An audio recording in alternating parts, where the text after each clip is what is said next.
ফিলিস্তিনের অবরুদ্ধ গাজায় ভারী বৃষ্টিপাতের কারণে একদিনে কমপক্ষে ১০ জনের মৃত্যু হয়েছে। বিশ্ব স্বাস্থ্য সংস্থার প্রধান টেড্রোস আধানোম গ্যাব্রিয়েসাসের বরাতে এক প্রতিবেদনে তথ্য জানিয়েছে টিআরটি ওয়ার্ল্ড।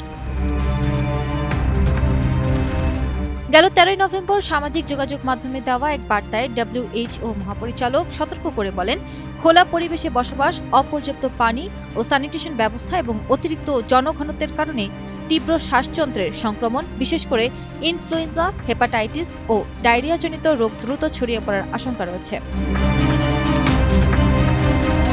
গাজায় পরীক্ষাগার সংক্রান্ত রাসায়নিক উপকরণ ও রোগ নির্ণয় যন্ত্রপাতি পাঠাতে ডব্লিউএইচও এখনও বড় ধরনের বাধার মুখে পড়ছে।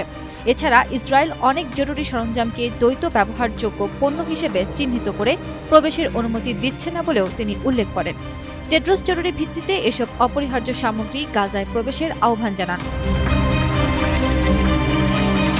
২০২৩ সালের অক্টোবর মাস থেকে গাজায় চলমান ইসরায়েলি হামলায় এখন পর্যন্ত ৭০,০০০-এর বেশি ফিলিস্তিনি নিহত হয়েছেন, যাদের বেশিরভাগই নারী ও শিশু।